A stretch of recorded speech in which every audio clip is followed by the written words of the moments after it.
శుక్లాంబరధరం విష్ణుం శశివర్ణం చతుర్భుజం ప్రసన్నవదనం ధ్యాయేత్ సర్వవిఘ్నోపశాంతయేత్.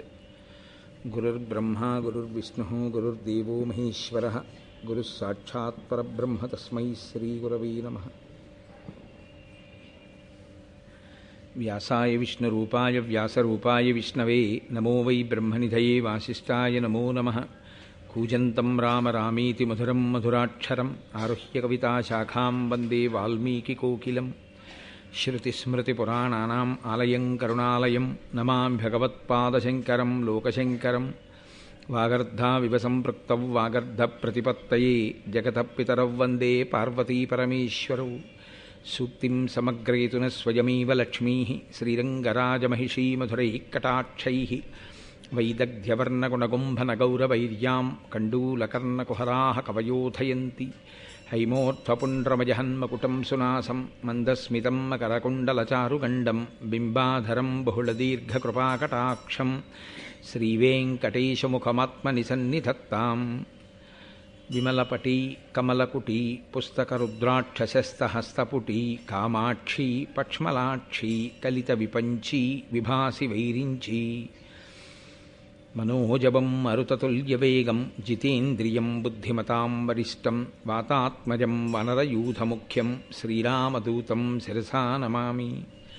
ఆపదామపహర్తారం దాతారం సర్వసంపదాం లోకాభిరామం శ్రీరామం భూయో భూయో నమామ్యహం. నారాయణం నమస్కృత్య నరం చైవ నరోత్తమం దేవీం సరస్వతీం వ్యాసం తతో జయముదీరయేత్. హరి ఓం. పరమేశ్వర స్వరూపైన సభకి నమస్కారం. మహాభారతంలో ఆదిపర్వం చాలా ప్రఖ్యాతి వహించినటువంటి పర్వం. అందున విశేషించి ఆదిపర్వంలో గరుడోత్పత్తి అనగా గరుత్మంతుని యొక్క జననం, ఆ ఆఖ్యానమునకు చాలా విశేషమైనటువంటి ప్రాధాన్యత. నన్నయ్య గారు దానికి ఫలశ్రుతిని చెప్పారు. అది అనేక విధాలుగా మంత్రరహస్యంగా, దివ్యమైనటువంటి దర్శనంగా, అనితర సాధ్యమైనటువంటి బలపరాక్రమములతో జన్మించినటువంటి ఒక దివ్య పురుషుని యొక్క గాథగా, తల్లిని దాస్యం నుంచి విడిపించినటువంటి ఒక ఉత్తముడైన కుమారుని యొక్క చరిత్రగా, విశేషించి ఆదిపర్వం మహాభారతాన్నంతటినీ సూక్ష్మీకరిస్తుంది. అసలు మహాభారతం కథంతా ఎందుకు నడిచిందో కేవలము గరుడోత్పత్తి ఎందే ఉంటుంది. ఆ వినత కద్రువ కశ్యప ప్రజాపతి ఆ కథ పునాదిగా చేసుకుని మిగిలిన మహాభారతాన్నంతటినీ నిర్మాణం చేయడం జరిగింది అంటే కల్పిత కథగా సృష్టించారని నా ఉద్దేశ్యం కాదు. కానీ జాగ్రత్తగా పరిశీలనం చేసినప్పుడు కశ్యప ప్రజాపతి వినత కద్రువుల యొక్క కథయే తర్వాతి కాలంలో మహాభారతంగా పరిణమిస్తుంది. అంటే దాని ఉద్దేశ్యం ఏమిటి అంటే, ఇందులోని మనిషి దేని వలన పాడవుతాడో, దేని వలన మనిషి ఉన్నతిని పొందుతాడో, మనిషి యొక్క ప్రధానమైన బలహీనత ఏదో, ఏ బలహీనత మనిషిని పాడు చేసేస్తుందో, ఒక చెట్టు యొక్క తొర్రలో ప్రారంభమైనటువంటి అగ్నిహోత్రం చిట్ట చివరకు ఆ చెట్టుని ఎలా కాల్చేస్తుందో, అలా మనకి సంతోషంగా కనిపించేటటువంటి ఏ గుణం చిట్ట చివరికి మనని ఆశ్రయించిన వారిని కూడా నశింపచేస్తుందో, అటువంటి విశేషములతో కూడినటువంటి ఆఖ్యానము ఈ గరుడోత్పత్తి. అందుకే దానికి పెద్దలు చాలా ప్రాధాన్యత ఇస్తారు. అటువంటి కథని మనం మహాశివరాత్రి నాడు చెప్పుకోగలగడం కేవలం ఈశ్వరుని యొక్క నిర్హేతుక కృపాకటాక్ష వీక్షణము. నిన్నటి రోజున మీతో నేను మనవి చేసి ఉన్నాను, నీ తండ్రికి శిష్యుడైనటువంటి ఆస్తికుని వలన జనమేజయుడి చేసినటువంటి సర్పయాగం ఆగింది అన్న మాటని సహస్రపాదుడు చెప్పినటువంటి కారణం చేత రురువు పాముల్ని చంపడం అనేటటువంటి విషయాన్ని పక్కన పెట్టి ఒక ఉత్తముడైన బ్రాహ్మణుడు ఎలా జీవించాలో అటువంటి జీవనాన్ని ప్రారంభం చేశాడు. మీరు కొంచెం జాగ్రత్తగా గమనిస్తే పురాణ కథల్లో మీకు ఒక ప్రత్యేకమైన విషయం కనిపిస్తుంది. ఎప్పుడూ ఎవరి గురించి మాట్లాడతారంటే బ్రాహ్మణుడి గురించే మాట్లాడుతుంటారు. మీరు చూడండి, మిగిలిన వారి కన్నా కూడా తప్పు చేసినా బ్రాహ్మణుడిని ఎత్తి చూపిస్తారు, మంచివాడైనా బ్రాహ్మణుడిని శ్లాఘిస్తారు. బ్రాహ్మణుడికి ఉండవలసిన గుణాల్ని 1కి 10 మాటలు చెప్తారు. కారణం ఏమిటో తెలుసా అండి? ఒక్కటే, బ్రాహ్మణోస్య ముఖమాసీత్ బాహూరాజన్యకృత అని పురుష సూక్తం. కళ్ళు సరిగ్గా చూశాయనుకోండి తొట్టుపడే అవకాశం ఉండదు. జ్ఞానేంద్రియములన్నీ ముఖమునందున్నట్టే బ్రాహ్మణుడు సమాజమును నడిపించవలసిన వాడై ఉంటాడు. ఆయన నిరంతరము అధ్యయనశీలి కావాలి. ఆయన ఎప్పుడూ గ్రంథపఠనం చేస్తూ ఉండాలి. ఆయన ఈశ్వరానుగ్రహమును అపేక్షించి వేదమును ప్రమాణముగా స్వీకరించి వేదం చెప్పినటువంటి విషయాల మీద తిరుగులేని నమ్మకంతో భగవదార్చన నిపుణుడై తాను ఈశ్వరుని యొక్క అనుగ్రహాన్ని పరిపూర్ణంగా పొందుతూ ఆ అనుగ్రహం చేత సమాజానికంతటికీ కూడా మేలు చెయ్యగలిగిన వాడై ఉండాలి. బ్రాహ్మణుడు నోరు విప్పి మాట్లాడినటువంటి మాటలు సమాజానికి ఒక మంచి త్రోవని చూపించగలగాలి. మనసులను పట్టి ఉన్నటువంటి దుర్గుణములు ఏ ఉంటాయో అవి తమంత తాము పరిశీలించుకుని, నిజమే ఈ గుణం వల్ల మనం పాడైపోతున్నామని వ్యక్తులు తెలుసుకుని తమని తాము దిద్దుకునేటటువంటి ఆ బుద్ధిని బ్రాహ్మణ వాక్యము ద్వారా సమాజమునందు తెలియవలసి ఉంటుంది. అటువంటి బ్రాహ్మణుడే చెడిపోయాడు అనుకోండి, చాలా ప్రమాదకరం కదా. ట్రైన్లో అన్ని కోచిల్లో ఉన్నవాళ్ళు నిద్రపోయినా పర్వాలేదు, ఇద్దరు మాత్రం నిద్రపోకూడదు. అసిస్టెంట్ డ్రైవర్ నిద్రపోతూ డ్రైవర్ నడిపినా ప్రమాదం లేదు. అసలు నిజానికి అది కూడా ఒక రకంగా ప్రమాదమే. కానీ డ్రైవరు, అసిస్టెంట్ డ్రైవరు, గార్డు ఈ ముగ్గురు నిద్రపోయారనుకోండి, ఆ రైలుకి ఉపద్రవమే. మిగిలిన అన్ని కోచిల్లో వాళ్ళు ఎక్కేది నిద్రపోవడానికి. ఎందుకని అంటే వాళ్ళకు ఒక నమ్మకం, ఈ రైలు వెళ్ళిపోతుంది తిరుపతి అని. ఎందుకు వెళ్ళిపోతుంది రైలు తిరుపతి? ముందు ఇంజన్లో ఉన్నటువంటి డ్రైవరు, అసిస్టెంట్ డ్రైవరు నిద్రపోకుండా పరాకుగా ఉంటారు. రైలు చివర ఉన్నటువంటి గార్డు నిద్రపోకుండా పరాకుగా ఉంటాడు. ఈ ముగ్గురు నిద్రపోకుండా ఉంటే నిద్రపోయిన వాళ్ళందరూ తాము చేరవలసిన గమ్యస్థానం చేరిపోతారు. మిగిలిన వాళ్ళందరూ తెలివిగా ఉండి ఈ ముగ్గురే నిద్రపోయారనుకోండి, చాలా ప్రమాదకరమైనటువంటి స్థితికి వెళ్ళిపోతుంది. ఒక్కొక్క స్థాయిలో శాస్త్రము అలాగే విశ్వసిస్తుంది. ఒక్కొక్కరు అలా బ్రతకాలి అని కోరుతుంది, అలా మాట్లాడాలి అని కోరుతుంది. అలా శాస్త్రాధ్యయనం చేస్తూ ఉండాలి, మంచి మాటలు చెప్తూ ఉండాలి సమాజానికి అని వాళ్ళ మీద ఒక కర్తవ్యాన్ని శాస్త్రం ఉంచింది. అందుకే ఎప్పుడు ఎవరు పాడైతే శాస్త్రం వేలెత్తి చూపిస్తుంది అంటే బ్రాహ్మణుణ్ణే వేలెత్తి చూపిస్తుంది. ఆ బ్రాహ్మణుడు మంచివాడైతే, సమాజానికి పనికొచ్చేవాడైతే అతన్ని రక్షించమంటుంది. ఎందుకో తెలుసా అండి?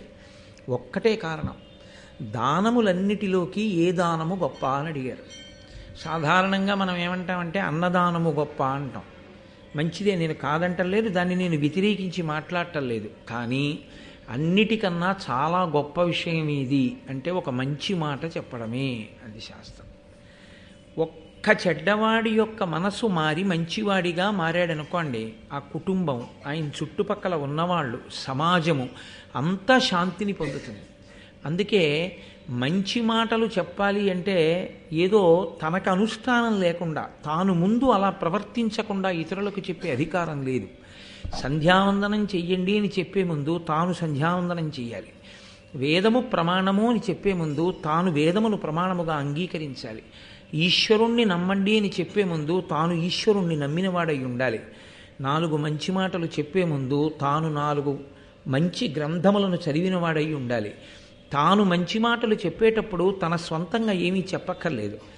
వ్యాసవాల్మీకాదులు ఏం చెప్పారో వాటిని చెప్పగలిగితే చాలు. యథార్థ కోణంలో వాళ్ళు ఏం చెప్పారో ఆ మాటని చెప్తే అవి ఎప్పటికీ ప్రజలందరికీ కూడా మార్గదర్శకములు, కరదీపికలే. దాని చేత సమాజము ఉద్ధరింపబడుతుంది. అందుకే సన్యసించి పీఠాధిపత్యంలో ఉన్న మహాపురుషులు కూడా అనుగ్రహ భాషణం చేస్తారు. ఎందుకు చేస్తారు అంటే నిజానికి వాళ్ళ స్వరూపం మౌనం.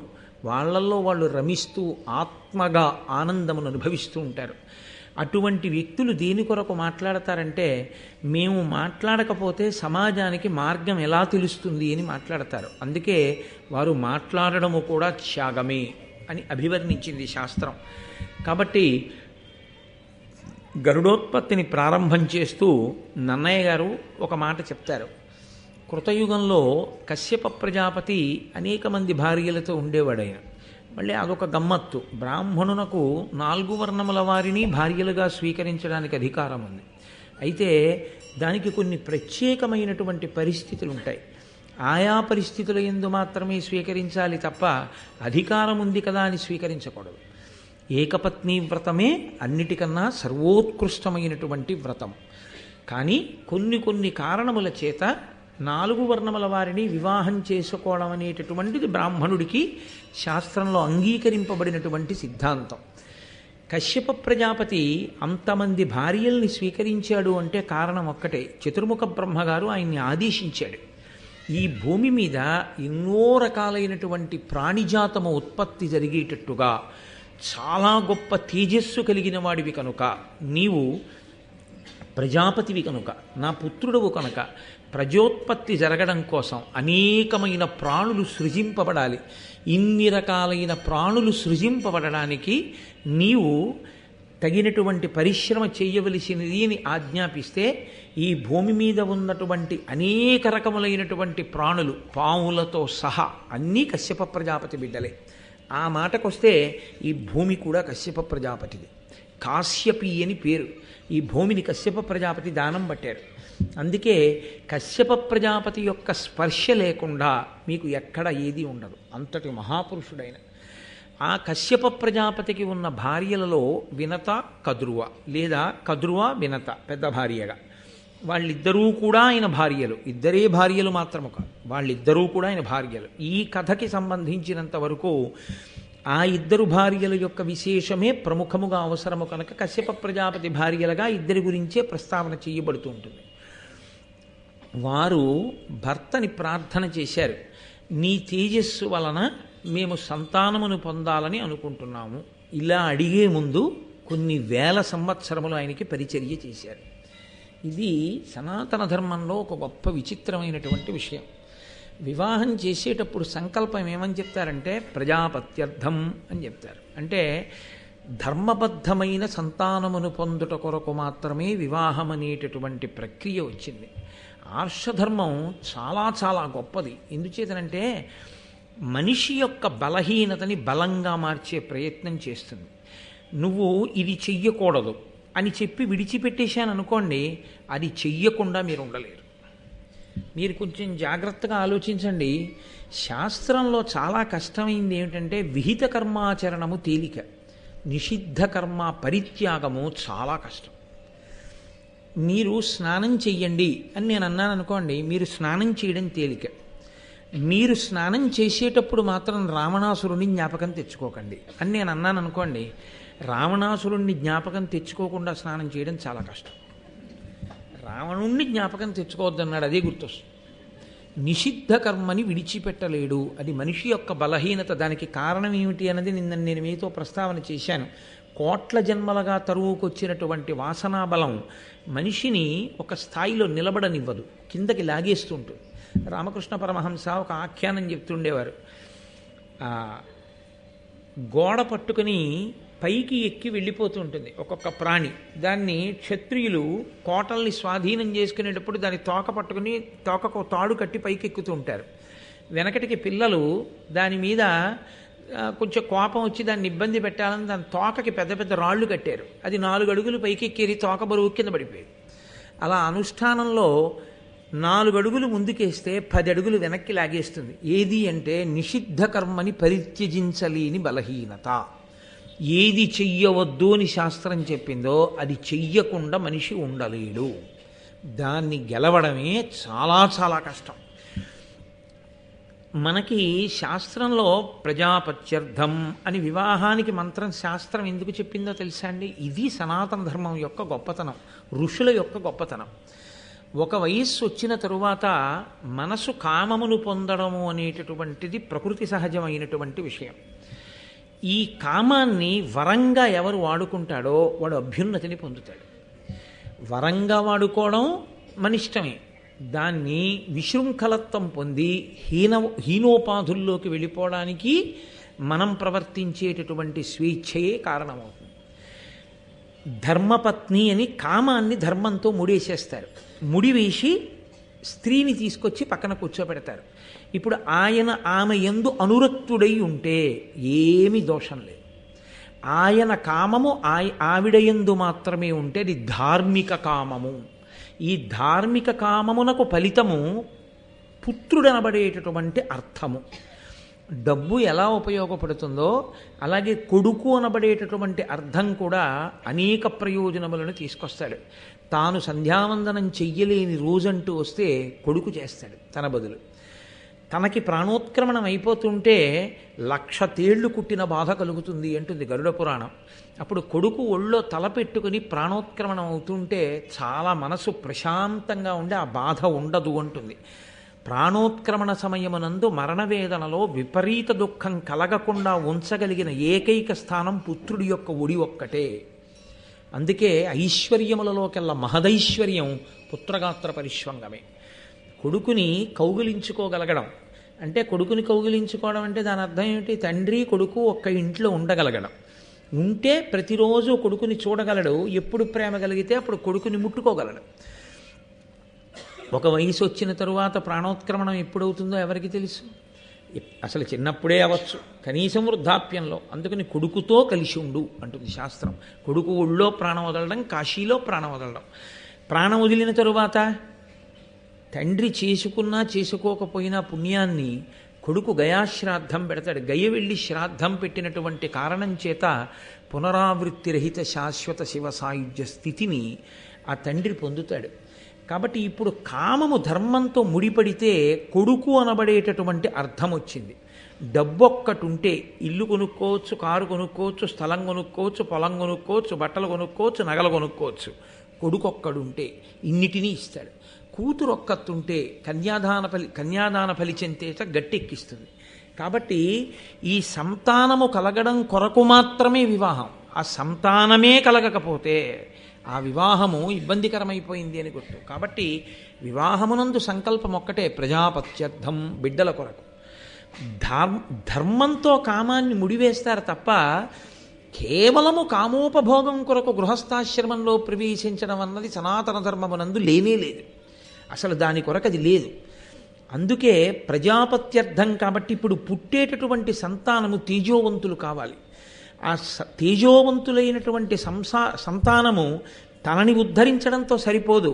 వాడు తప్పు పని కాని చేశాడో, చెయ్యకూడని పనులు వాడు చేశాడో, అంతకుముందు పుణ్యం చేసుకుని స్వర్గలోకానికి వెళ్ళి ఎన్నో దాన ధర్మాలు చేసినటువంటి స్వర్గలోకంలో ఉన్న 7 తరాల వాళ్ళని తీసుకొచ్చి నరకంలో పారేస్తారు. ఇలాంటి వాడిని కన్నావు, ఇదిగో 7 తరాల్లో పుట్టాడు అలాంటి వాడని. అందుకే కొడుకుని కనడంతో సరిపోదు, ఆ కొడుక్కి సరి అయినటువంటి బుద్ధి నేర్పించడం కూడా తండ్రి యొక్క కర్తవ్యంగా ఉంటుంది. అందుకే ఒక్క సరి అయిన భార్య లభించకపోతే ఆ జన్మ పోతుంది. సరి అయిన పుత్రుడు జన్మించకపోతే తనతో పోదు, 7 తరాలు పోతాయి. అందుకే పూర్వం ఏం చేసేవారంటే, ధర్మపత్నిని స్వీకరించగానే కేవలము కామోపభోగము కాదు, ధర్మపత్నితో కలిసి ఈశ్వరార్చన చేసేవారు. ఇప్పటికీ మనకి వివాహ కాండలో యథార్థమునకు స్థాళీపాకము అని ఒకటి ఉంది. అందులో వడ్లు దంచాలి. నేను నిన్నటి రోజున మీతో మనవి చేశాను, అది ఎంత ముఖ్యమైందో. భర్త హోమం చేస్తుంటే వధువు వడ్లు దంచుతుంది. వడ్లు దంచి ఆ అన్నంతో కొంతమంది బ్రాహ్మణులకి ఔపోసన పోసుకుంటాడు. ఆ రోజున పోసుకుని భోజనం పెట్టాలి. అక్కడతో గృహస్థాశ్రమం నిజానికి ప్రారంభం. అగ్నికార్యం తర్వాత చేయవలసిన మంచి పని. దైవ కార్యములను చేసి అది ఎవరు ప్రధానంగా దానికి కర్త? పిల్లవాని యొక్క తండ్రి. ఆయనకి ధర్మం తెలిసి ఉండాలి. తన వంశంలో అటువంటి తేజోవంతులు కలగాలి అంటే కొడుకు చేత సత్కార్యములను చేయించాలి. ధార్మికమైనటువంటి కార్యములు, ఈశ్వరోపాసన కొంతకాలము చేసిన తరువాత భార్య అభ్యర్థించేది. నేను నీ వలన సంతానాన్ని పొందాలనుకుంటున్నానయా, ఇది నా హక్కు, నీ తేజస్సుని నేను భరించాలి, భరించి నీ రూపాన్ని లోకంలో నేను నడిచేటట్టు చెయ్యాలి. ఆత్మావై పుత్రనామాసి, తండ్రి యొక్క జీవితమునకు కొనసాగింపుయే కొడుకు. తండ్రియే కొడుకుగా భూమి మీద తిరుగుతాడు అని. అందుకే ఒక్క ధర్మపత్ని గర్భంలోంచి మాత్రమే ఆ బిడ్డడు రావాలి. కాబట్టి నీ తేజస్సును నా యందు ప్రవేశపెట్టి ధార్మికమైన సంతానమును నా యందు ఉత్పాదన చేయవలసినది అని పత్ని అభ్యర్థన చేసేది. ఒకనాడు కామము అంత ధర్మబద్ధము. అలా వినత కదురువ అడిగారు కశ్యప ప్రజాపతిని, నీ వలన మేము సంతానాన్ని పొందాలనుకుంటున్నాం. ఇప్పుడు కశ్యప ప్రజాపతి అన్నాడు, తప్పకుండా మీకు ఎటువంటి సంతానాన్ని పొందుదామనుందో నాకు చెప్పండి. మీకు సంతానాన్ని పొందుదామనుంది మంచిదే, నేను కాదంటలేదు, కానీ ఎటువంటి సంతానం కావాలని మీరు అనుకుంటున్నారు?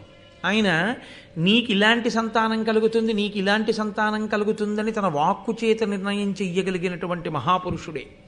అయినా ఆయన తాను నిర్ణయించలేదు. ఎందుకు నిర్ణయించలేదు అంటే ఒక్కటే కారణం. కశ్యప ప్రజాపతి తామరాకు మీద నీటి బొట్టు లాంటివాడు. రాక్షసులు ఆయన బిడ్డలే, దేవతలు ఆయన బిడ్డలే. ఆయన మాత్రం ఎప్పుడూ బ్రహ్మజ్ఞానంలో రమిస్తూ ఉంటాడు. ఆయన దేనిని అంటిపెట్టుకునేటటువంటి స్వభావం ఉన్నవాడు కాదు. సంసారము నుండి తరించిన మహాపురుషులే సనాతన ధర్మమునందు ఎక్కువ. ఋషులందరూ సంసారంలో ఉన్నవాళ్ళు గారు.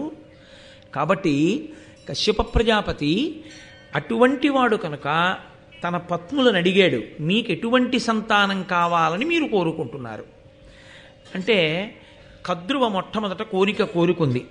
అనలతేజులు దీర్ఘతేహులునైన ఎట్టి తనూజులన్ వినుత సత్వుల కోరె కద్రువ వేవురం కడువేట్కతో వినత కోరె సుపుత్రులన్ భుజవీర్యవంతుల వారికంటను బలాధికులైన వారి కడింది వీరుల నిద్దరం. ఇదొక చమత్కారం. మహానుభావుడు నన్నయ్య భట్టారకుడు ఎంత ఆశ్చర్యకరంగా రచన చేస్తారో. అది ఆయన ఋషి మహానుభావుడు. మొదట కద్రువ కోరుతోంది అగ్నిహోత్రంతో సమానమైనటువంటి తేజస్సు కలిగినటువంటి వాళ్ళు, విశేషమైనటువంటి బలమున్న వాళ్ళు, చాలా పొడుగైనటువంటి దేహములు కలిగినటువంటి వాళ్ళు, చాలా సత్వం ఉన్నటువంటి వాళ్ళు. నాకు అనేక మంది సంతానం కావాలి. ఆయన ఒక చిరునవ్వు నవ్వాడు. ఇలా వినత వంక తిరిగాడు. ఇందులో మనస్థితి అని మళ్ళీ ఒక మాట ఉంటుంది. మనస్థితి అంటే ఎంత అక్క చెల్లెళ్ళైనా తోడికోడళ్ళు కదండి. అందుకని ఇప్పుడు వీళ్ళిద్దరికీ ఏమిటంటే ఒకరికి పుట్టేటటువంటి బిడ్డల బలం కన్నా బలవంతులు ఉండాలని. కద్రువ ముందేమనుకుందంటే 1000 మంది పిల్లలు, దీర్ఘదేహులు, అంత పొడుగైన శరీరం ఉన్నవాళ్ళు, అంత గొప్ప తేజస్సు ఉన్నవాళ్ళు, అంత బలవంతులు నేను కోరుకున్నాను. ఇప్పుడు ఆవిడ మనసులో ఏదైనా కోపం ఉంటుందా అంటే ఉంది అని చెప్పడం చాలా కష్టం. ఎందుకంటే ఆవిడ కోరి ఊరుకుందంతే. వెంటనే వినత వంక చూశాడు కశ్యప ప్రజాపతి. ఆవిడంది, ఈవిడ ఎంత బలం ఉన్న పిల్లలు కావాలని కోరుకుందో అంతకన్నా బలవంతులైన పిల్లలు. ఇప్పుడు ఏమవుతుంది కద్రువకి? అమ్మ బాబోయ్, దీని మనసులో ఇంతుందన్నమాట అన్న భావన వస్తుందా రాదా? ఈమె ఎంత బలవంతులైన బిడ్డలు కావాలని కోరుకుందో అంతకన్నా బలవంతులైనటువంటి బిడ్డలు సుపుత్రులన్. ఇది చాలా గొప్ప మాట వేసింది. ఒక తండ్రి సంతోషించవలసినటువంటి మాట అక్కడ వేసింది. ఇది వినత యొక్క అదృష్టం. ఆ మాట ఆవిడ నోటి వెంట రావడమే అదృష్టం. సుపుత్రులన్, సుపుత్రులైతే తల్లి కీర్తి కన్నా తండ్రిని బాగా ఉన్నతమైనటువంటి స్థానంలో నిలబెడతాడు. తల్లి సరే, తల్లిని ఆనందపరుస్తాడు, కానీ ఆ కొడుకు వలన ముందు పేరు పొందేటటువంటి వాడు ఎవరంటే తండ్రి. కాబట్టి సుపుత్రులైనటువంటి వారు నాకు కావాలి. అపారమైనటువంటి బలపరాక్రమములు కలిగిన వారు, కద్రువుకి పుట్టబోయేటటువంటి సంతానము కన్నా బలము కలిగినటువంటి వారు 2 పుత్రులు నాకు కావాలి.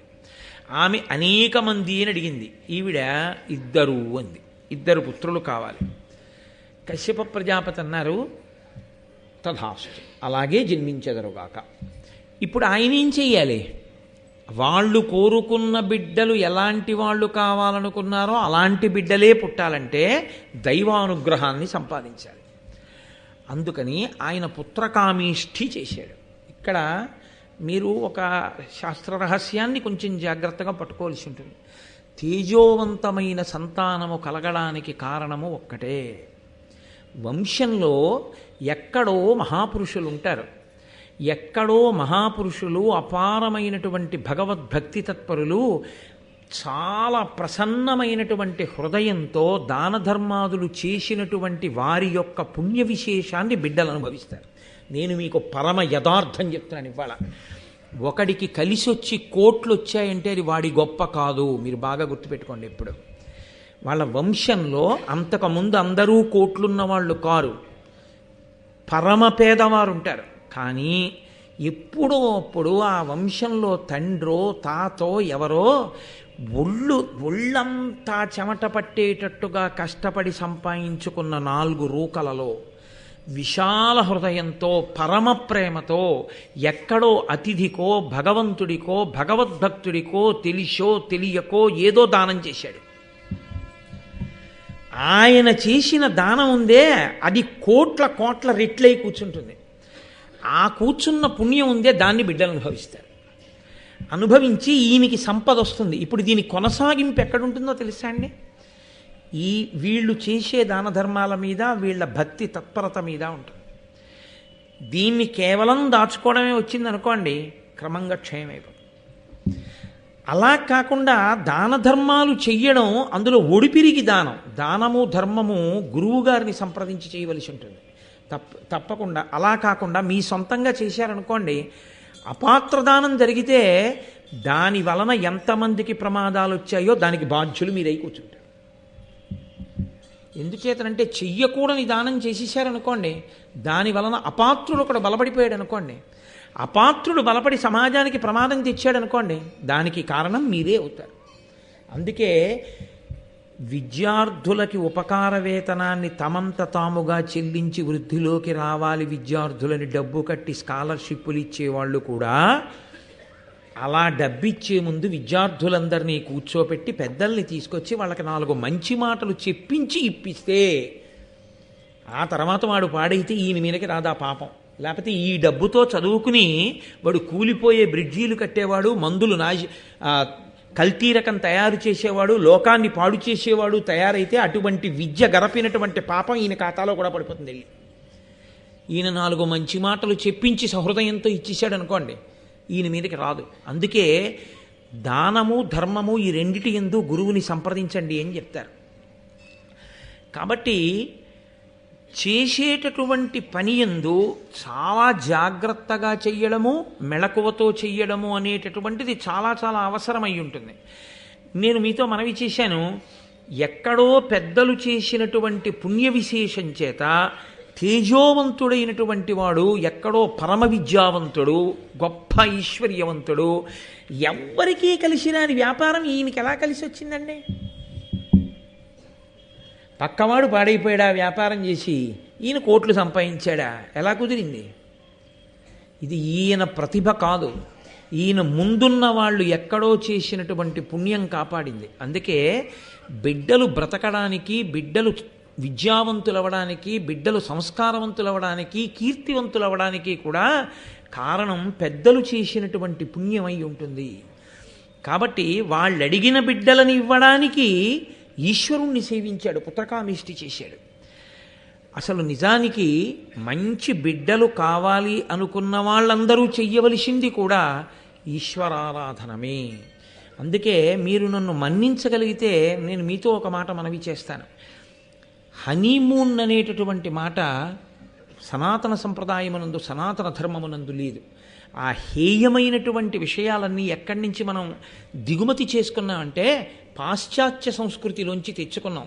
కేవలము కామోపభోగము కొరకు వివాహం అవగానే పెద్దవాళ్ళు మాతో ఎందుకు అని పెద్దవాళ్ళని పక్కన పెట్టి పిల్లలు మాత్రమే కేవలము కామోపభోగము కొరకు ప్రదేశముల యందు తిరగడం కాకుండా చక్కగా క్షేత్రానికి వెళ్ళడం, తీర్థయాత్రకు వెళ్ళడం, ఈశ్వరుణ్ణి సేవించడం, భగవంతుణ్ణి భక్తితో ఆరాధన చెయ్యడం మీద ఎక్కువ దృష్టి పెట్టడం చేత వంశకరులైన కుమారులు జన్మిస్తారు తప్ప, సంతానము కలుగుతుంది తప్ప, కేవలముగా కామోపభోగము గొప్ప సంతానాన్ని, వంశకరులైన సంతానాన్ని తేలేదు. పుట్టలోని చెదలు పుట్టవా గిట్టవా?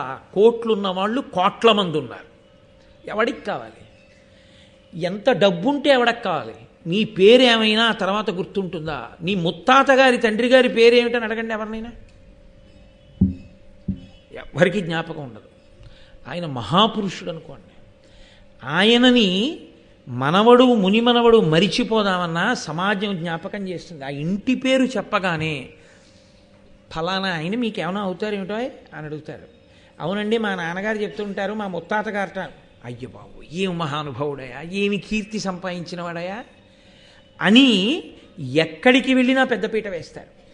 ఆ తేజస్సు గొప్పది, ఈశ్వరారాధన గొప్పది, ధర్మంతో బతకడం గొప్పది తప్ప కేవలము ఐశ్వర్యం సంపాదించి వెళ్ళిపోయిన వాళ్ళ పేర్లు ఎంతమంది జ్ఞాపకం పెట్టుకున్నారు ఇవాళ.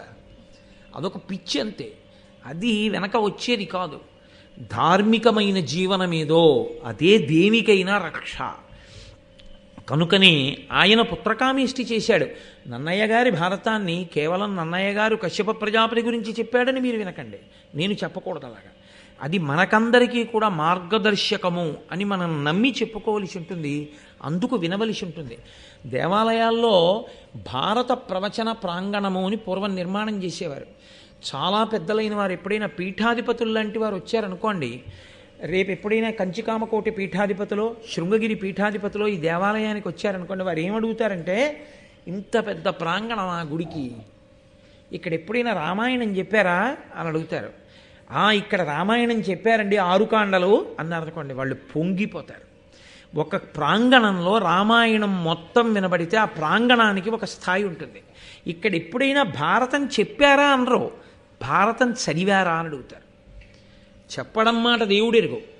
భారతాన్ని దేవాలయంలో కూర్చుని చదువుతూ ఉంటే, వచ్చి కూర్చుని వింటే చాలరా, వాడి జీవితం కోట్ల జన్మల తర్వాత తప్ప అసలు అలా దేవాలయంలో కూర్చుని భారతం వినడు.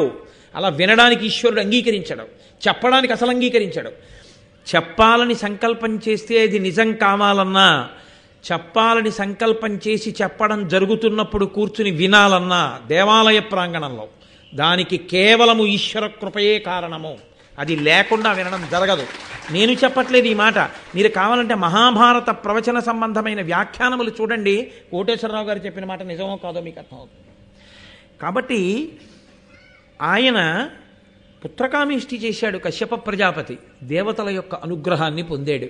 ఇప్పుడు ఆ అనుగ్రహ కారణం చేత ఆయన తేజస్సు 2 భార్యలలోకి ప్రవేశించింది. ఆ 2 భార్యలు కూడా తమ గర్భములు అండములుగా మారాయి. ఎందుకని? ఒకరు కాదు, 2 కాదు, అపరిమిత బల పరాక్రమము కలిగిన 2 బిడ్డలు కావాలని కోరింది వినత. మహాతీజోవంతులు, అపారమైన పొడుగున్న వాళ్ళు, అనేకులు బిడ్డలు కావాలని అడిగింది కద్రువ. ఇప్పుడు ఇంతమంది బిడ్డల్ని ఒక గర్భంలో మొయ్యడం చాలా కష్టం. అందుకే ఆ దేవతల యొక్క అనుగ్రహం కలిగితే ఎంత చమత్కారమైనా జరగచ్చు, ఎంత ఆశ్చర్యమైనా జరగచ్చు. కాబట్టి అండములుగా మార్చి ఈశ్వరుడు అవి బయటికి వచ్చేటటువంటి ఏర్పాటు చేశాడు. దానివలన ఒక పక్షి గుడ్లు ఎలా పెడుతుందో అలా వాళ్ళిద్దరూ కూడా గుడ్లని ప్రసవించారు. ఆమెకి 1000 గుడ్లు కలిగాయి కద్రువకి, వినతకి 2 గుడ్లు కలిగాయి.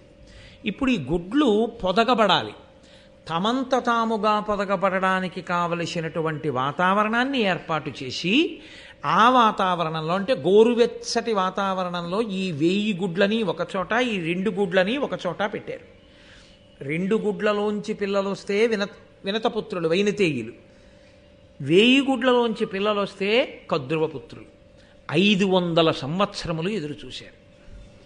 500 సంవత్సరములు పొదగబడిన తరువాత, అంటే అంతటి తేజోవంతమైన సంతానము కలగాలి అంటే అసలు వాళ్ళ యొక్క అండవాసము అంతకాలం జరిగింది.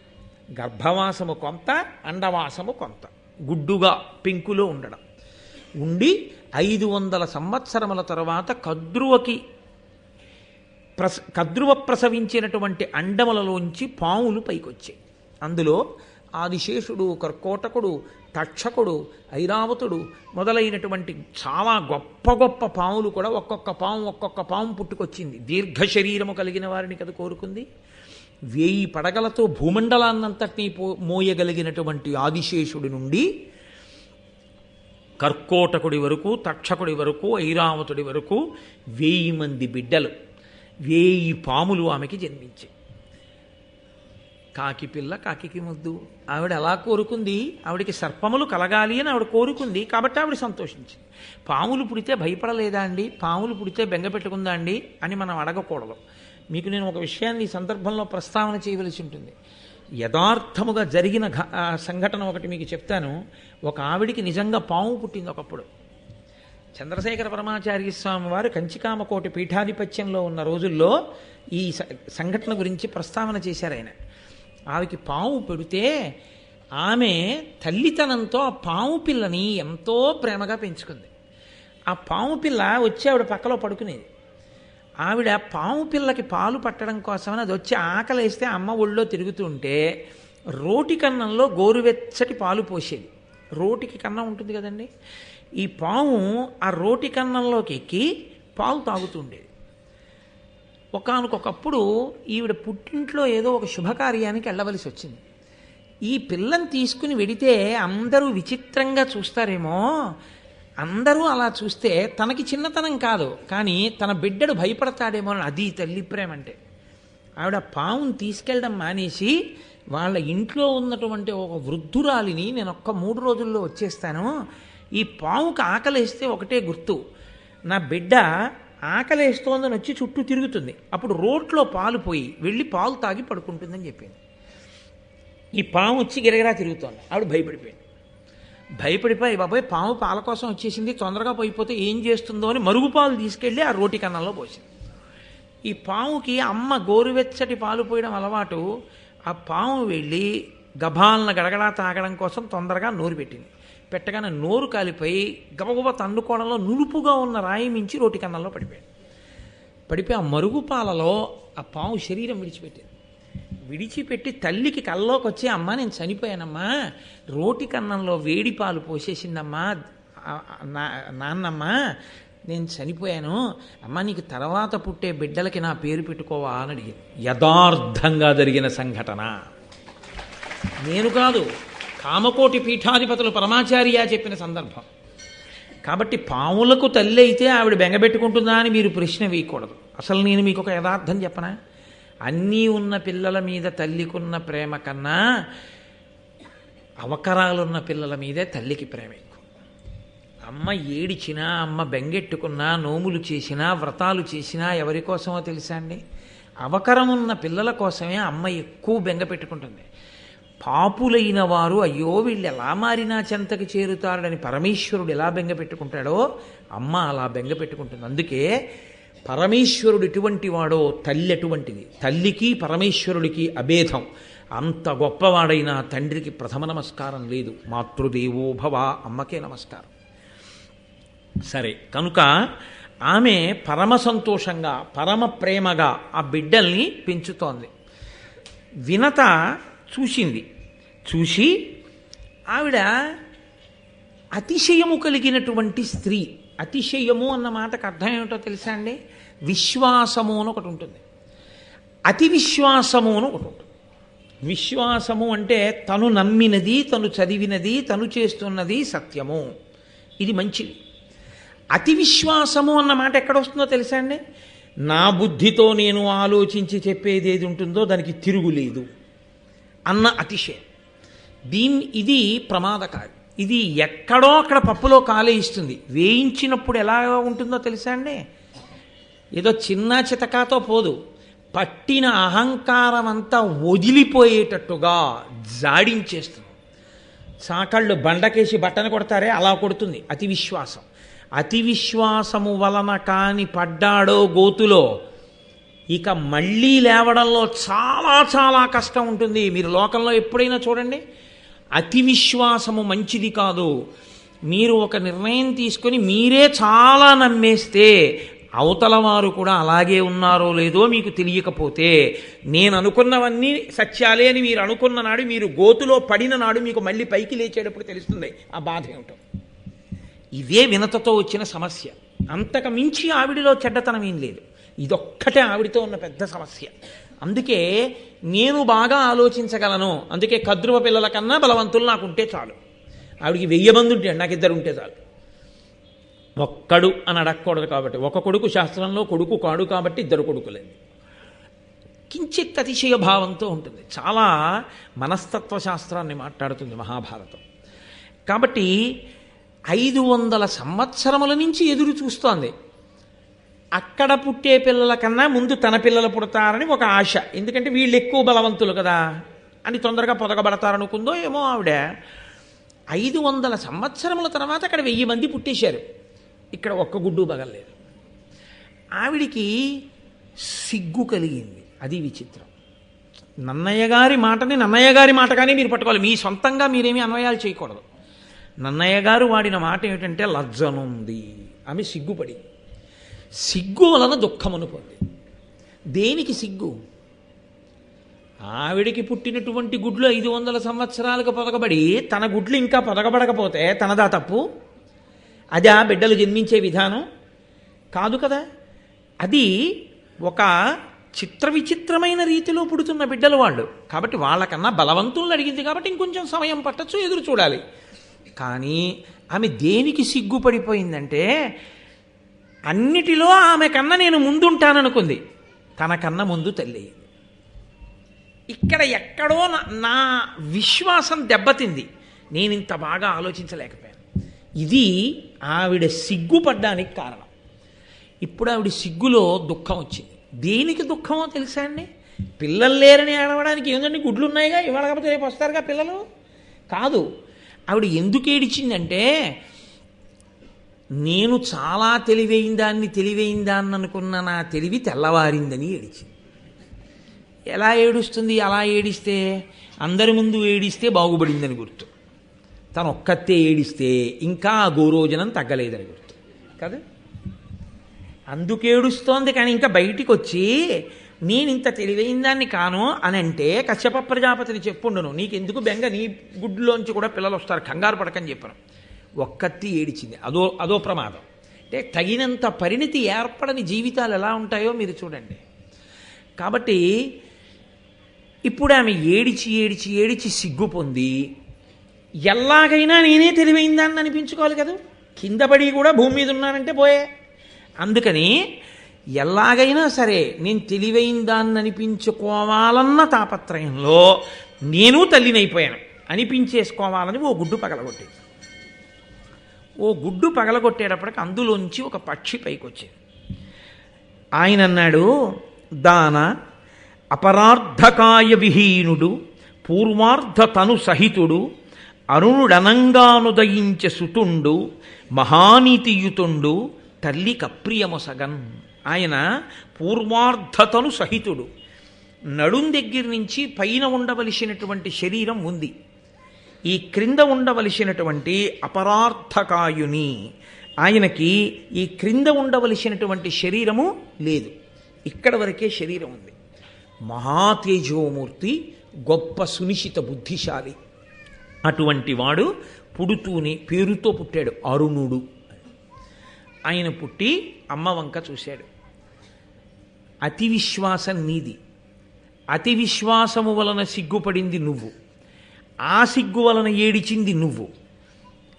కద్రువ ఎదురు చూసింది గుడ్లలోంచి పిల్లలు వచ్చే వరకు. ఎంతసేపు కద్రువ అడిగిన వాటిని దృష్టిలో పెట్టుకుని నీ తెలివి నిరూపించుకోవాలన్న అతిశయంతో ప్రవర్తించావు. ఈ అతిశయం పోవడానికి నేను పూర్తిగా తయారు కాకముందు గుడ్డు బ్రద్దలు కొట్టి ఇంత అంగవైకల్యంతో నేను పుట్టేటట్టు చేశావు కనుక, నేను ఇంత బాధపడవలసిన అవసరాన్ని నువ్వు ఏర్పాటు చేశావు కనుక 500 సంవత్సరముల పాటు కద్రువకు దాశివగుదువుగాక అని శపించాడు. ఎక్కడ పడిందో చూసారా గోతులో? ఇప్పుడు ఒక్కసారి బెంగొచ్చింది. ఏమిటి బెంగ? ఇన్నాళ్ళు తాను చాలా తెలివైందాన్ని అనుకుని ఎవరి మీద తాను పెత్తనం చేశాననుకుందో ఆవిడికి భయపడవలసిన రోజు వచ్చింది కాదు, ఆవిడికి తాను సేవ చేయవలసిన రోజు వచ్చింది. అన్నీ ఆవిడ్ని దృష్టిలో పెట్టుకుని ఈవిడ పని చేయవలసిన రోజు వచ్చింది. ఆవిడ ఎప్పుడు పిలుస్తుందో అందుకని మనం ఈ పని తొందరగా చేసేసుకోవాలి. మరి కద్రు పిలిస్తే వెనక వెళ్ళిపోవద్దు తొందరగాను, దాసి కాబట్టి. ఇప్పుడు ఏమవుతుంది? ఈ అతిశయం అంతా ఇలా లేనిపోని తెలివితేటలకెళ్ళే ఈ దాస్యం వచ్చిందని 500 సంవత్సరముల దాస్యం తర్వాత నీకు విరిగిపోతుంది ఈ అతిశయం. అనుగ్రహించాడు కొడుకు. అమ్మకి అతిశయం ఉండిపోతే ఇంకా ఎన్ని తప్పులు జరిగిపోతాయో, జరగకూడదు అని అని అన్నాడు. అమ్మ, తొందరపడి ఒక గుడ్డుని పగలగొడితే పగలగొట్టావు, రెండో గుడ్డుని మాత్రం అలా పగలగొట్టకు. అందులోంచి మహాతేజోమూర్తి ఉద్భవిస్తాడు. ఆయన నిన్ను దాస్యం నుంచి విడుదల చేయిస్తాడు. ఆయన మాత్రం గుడ్డులోంచి వచ్చే వరకు నువ్వు అలాగే ఉండు అని మహానుభావుడైనటువంటి అరుణుడు సూర్య భగవానుడికి రథసారథిగా వెళ్ళిపోయాడు. పరమేశ్వరుని యొక్క శక్తి అంటే ఎలా ఉంటుందో తెలుసా అండి? ఆయన యొక్క సాధన సంపత్తులను వేటిని చూసినా మీకు విచిత్రంగానే ఉంటుంది. సూర్య భగవానుడే మహాతేజోమూర్తి, అగ్నిహోత్రం. అసలు ఆయన దగ్గరకి కూడా ఎవరు వెళ్ళరు. అటువంటి బ్రహ్మాండమైన తేజోరాశి అయినటువంటి సూర్యుడికి ఒక రథం, దానికి ఒకటే చక్రం. 2 చక్రాలున్న రథం అయితేనే సరిగ్గా వెడుతుంది. ఏకచక్రధరం దేవం తం సూర్యం ప్రణమామ్యహం. ఒక్కటే చక్రంతో ఉన్న రథం. ఆ రథానికి 7 గుర్రాలు. 7 గుర్రాల్ని తోరేవాడు ఒక సారథి. ఆ సారథికి నడుము కింద శరీరం లేదు, పైన శరీరం మాత్రమే ఉన్నవాడు. ఆయన రథం నడిచే మార్గం ఆధారం లేని ఆకాశం. ఆయన గమనంలో 1 నిమిషం ఆలస్యంగా ఉదయించడు, 1 నిమిషం ఆలస్యంగా అస్తమించడు. అది ఈశ్వరుని ప్రతిభ. తన దగ్గర ఉన్న సాధన సంపత్తులను బట్టి ప్రకాశించడం కాదు, తన శక్తి చేత ప్రకాశిస్తుంటాడు ఈశ్వరుడు. దాని వలన అరుణుడికి గొప్పతనం వచ్చింది, సూర్యరథ సారథి అని. సూర్యుని యొక్క తేజస్సుని తట్టుకొని సారథిగా నిలబడగలిగిన వాడంటే ఆయన ఎంత తేజోమూర్తో మీరు ఆలోచించండి. ఆయన అసలు నిజంగా ఒక గుడ్డులో పూర్ణంగా ఉంటే అసలు ఎటువంటి మహాపురుషుడు ఆవిర్భవించి ఉండేవాడు లోకానికి. కాబట్టి ఇప్పుడు అరుణుడు ఉదయించాడు. కొంతకాలం అయిపోయింది. శాపవాక్కు అమలులోకి రావాలి కదూ. ఈలోగా మహాభారతంలో ఇదో గమ్మత్తు. ఈలోగా నేనప్పుడు అన్నప్పుడల్లా ఇక్కడ కుక్కాన్ని వదిలి ఇంకో కుక్కాన్ని పుచ్చుకుంటూ ఉంటాను. పూర్వం తిరుమల ఎక్స్ప్రెస్ విశాఖపట్నం నుంచి తిరుపతి వెడుతుండేది. కాకినాడ నుంచి కొన్ని బోగీలు వెళ్ళేవి. వెడితే సామర్లకోట వరకు వచ్చినటువంటి తిరుమల ఎక్స్ప్రెస్ ఇంజన్ దాన్ని వదిలేసి అలా ముందుకెళ్ళిపోయి ఎస్కేప్ లైన్ మీదకి వచ్చి వెనక్కి వెళ్ళి మళ్ళీ సెకండ్ లైన్ మీదకి వచ్చి కాకినాడ నుంచి వచ్చినటువంటి బోగీల్ని కలుపుకొని మళ్ళీ అక్కడి నుంచి వెనక్కి తోసుకెళ్ళి మళ్ళీ ఇలా ముందుకొచ్చి తను విశాఖపట్నం నుంచి తెచ్చొచ్చిన భోగీల దగ్గరికి వచ్చి వాటిని కలుపుకుని అప్పుడు పట్టుకుని తిరుపతి వెళ్ళేది. అలా మహాభారతంలో కథలు ఇక్కడ వదిలి మళ్ళీ ఎస్కేప్ లైన్ మీదకి వెడుతుంటాయి. వెళ్ళి మళ్ళీ అక్కడి నుంచి కొన్ని పెట్లు పట్టుకొచ్చి మళ్ళీ ఈ రైలుకి కలుపుకొని మళ్ళీ వెడుతుంటాయి. మీరు మాత్రం ఏ పెట్టని వదిలిపెట్టకూడదు. అన్ని పెట్ల తాలూకా కొక్కాలు మీకు పడుతూ ఉండాలి, జాగ్రత్తగా పట్టుకుంటూ ఉండాలి. అందుకని మహాభారతానికి నాగా పెట్టేస్తే కొన్ని అర్థం కదా. కాబట్టి ఇప్పుడు వీళ్ళిద్దరూ వినత కదురువ ఒకరోజు బయలుదేరి పాలసముద్రం దగ్గరికి వెళ్ళారు. ఈలోగా జరిగినటువంటి విచిత్రం ఏమిటంటే దేవతలకి రాక్షసులకి అమృతాన్ని పొందాలి అని కోరిక కలిగింది. దేవతలు రాక్షసులు కలిసి క్షీరసాగర మథనం చేస్తే అందులోంచి అమృతం వస్తుంది. కాబట్టి ఇప్పుడు వాళ్ళు మందర పర్వతాన్ని తీసుకొచ్చి ఆ పాలసముద్రంలో చిలకడం కోసమని దింపారు. ఆ మందర పర్వతం పాలసముద్రంలో మునిగిపోకుండా ఉండడం కోసం శ్రీ మహావిష్ణువుని ప్రార్థన చేస్తే ఆయన ఆదికూర్మమై నిలబడితే ఆ తాబేటి డొప్ప మీద ఈ మందర పర్వతాన్ని పెట్టి వాసుకుని చుట్టి రాక్షసులు దేవతలు పట్టుకుని చిలికారట. చిలికితే ఈ మందర పర్వతం ఆయన వీపుని ఒరుసుకుంటే అప్పుడు ఆయన ఎప్పటి నుంచో వీపు కొద్దిగా దొరదగా ఉంది అనుకున్నట్ట తీరింది. అప్పుడు ఆయనకి చెయ్యి అందదు కదా మరి, 4 బాహువులైనా. నిజంగా మహానుభావుడు ఆయన కాబట్టి భరించాడు. వాసుకిని పెట్టి తిప్పితే ఆ మందర పర్వతం యొక్క ఉరిపిడి చేత పాలసముద్రమంతా చిలకబడితే ఆ పాలవెల్లి లోపలకప్పటికప్పటికి మందరాగము తిరిగెన్ చప్పుడు నిండెన జాండము చెప్పెడిదేమని అదుని చెవులు చిందరగొని అన్నంటారు పోతన గారు భాగవతంలో. పెరుగు చిలికేటప్పుడు నిశ్శబ్దంగా ఏముండదు, చాలా పెద్ద చప్పుడు వస్తుంది, చర్ చస్ అని. అలవాట్లేని వాళ్ళు కానీ పట్టుకుంటే కుండ పగిలిపోతుంది. దాన్ని ఆ కవ్వం మధ్యలో ఉండేటట్టుగా పట్టుకుని చక్కగా కవ్వం నిలువుగానే ఉండేటట్టు ఈ చెయ్యిని ఇటు వదులుతూ ఈ చెయ్యిని ఇటు పెడుతూ అలా తిప్పాలి. అది కొన్నాళ్ళు సాధన అయిపోతే ఇంకోళ్ళతో మాట్లాడుతూ సైకిల్ తొక్కేసినట్టు మాట్లాడుతూ ఇలా తిప్పేస్తారు. మొదట్లో అలవాట్లేకి ఇలా తిప్పేటప్పుడు కవ్వం ఇలా అడ్డంగా పడుకుంటుంది. మళ్ళీ కవ్వాన్ని తీసి నిలువుగా నించోబెట్టుకునేటప్పటికి చేతులకు ఆ వెన్నపూస కొంచెం అంటుకుని తాడు జారిపోతూ ఉంటుంది. 2 మాటలు 3 మాటలు తిప్పి ఇదేమిటో నాకు అర్థం కావట్లేదని ముడిపడిపోయి ఆఖరికి వేసుకున్న ఉత్తరీయం జారిపోయి వాడికి చల్ల చేయడం చేతకాక భార్యకి ఇచ్చేస్తాడు ఆ కవ్వం. చెయ్యడం వచ్చేస్తే చల్ల చేయడం అదో అందం.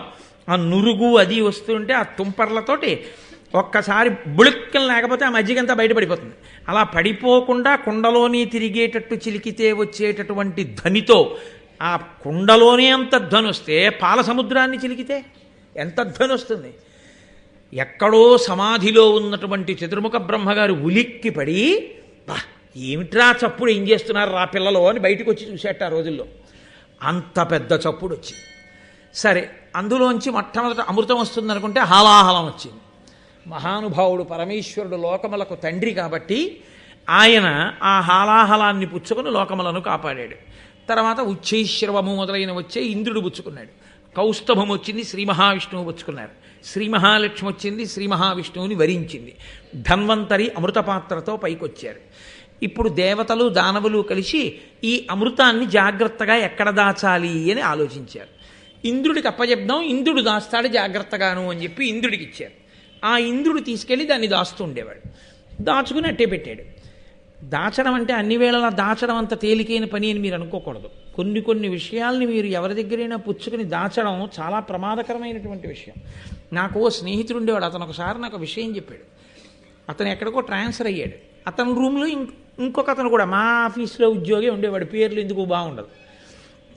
ఆ రోజుల్లో మాకు బ్యాంకులో వేసేవారు కాదు, చేతికి జీతం ఇచ్చేవారు.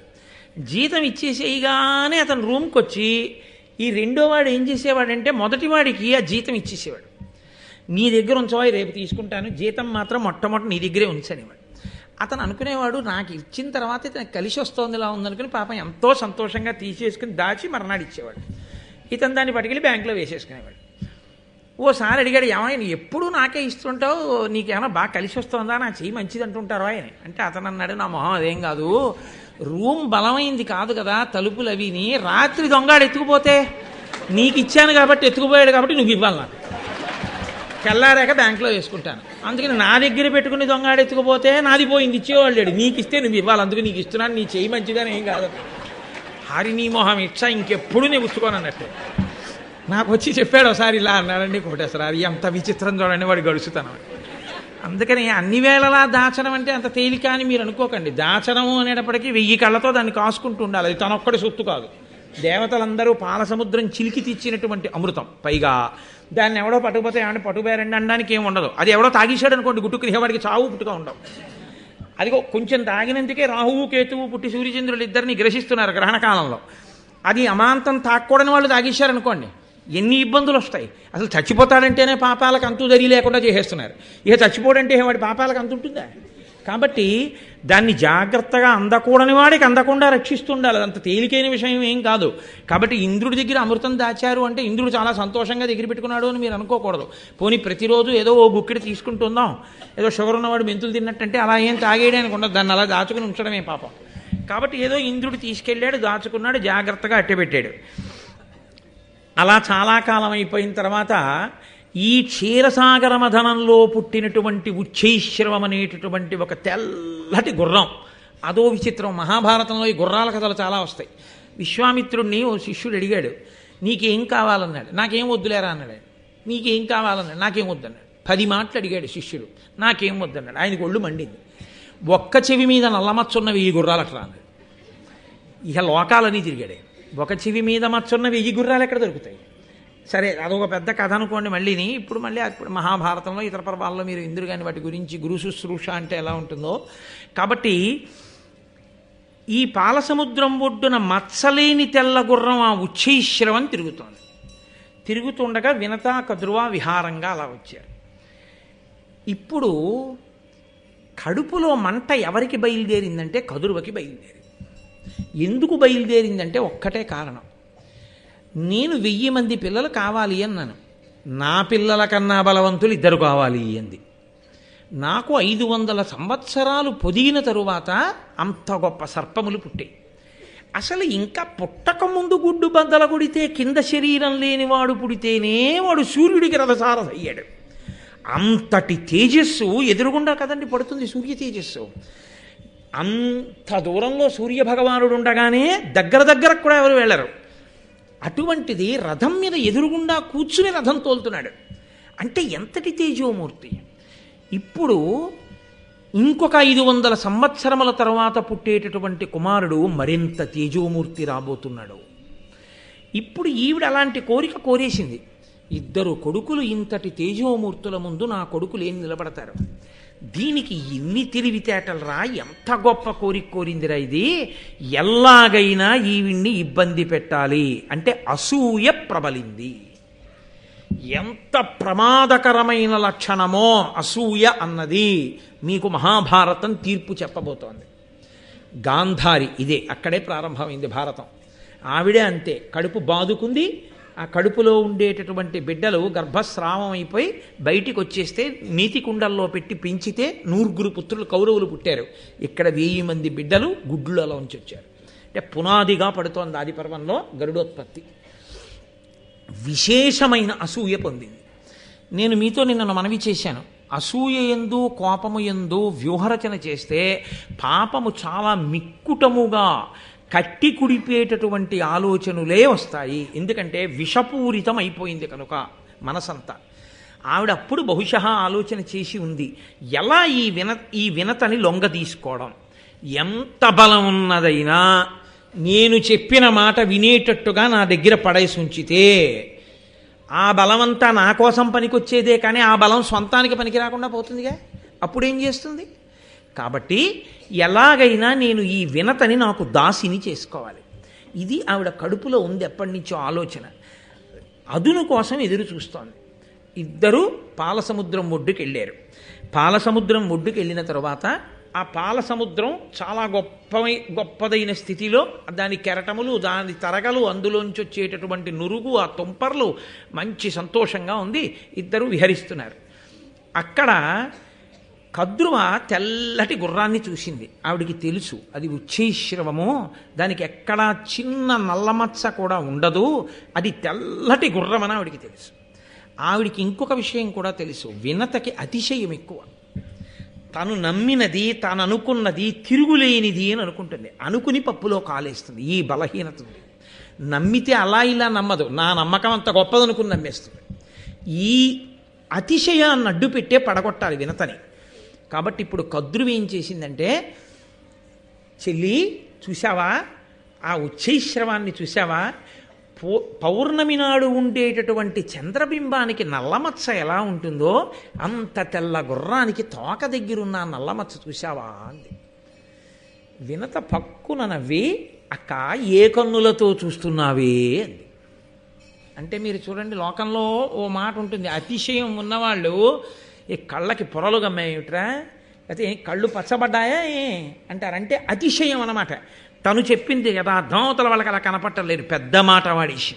ఏ కన్నులతో చూస్తున్నావే అక్క, అది మహాత్ముని యొక్క మచ్చలేని కీర్తి ఎలా ఉంటుందో అలా ఉందా తెల్లగుర్రం. కాబట్టి నువ్వు దానికి మచ్చ ఉందంటావేమిటి?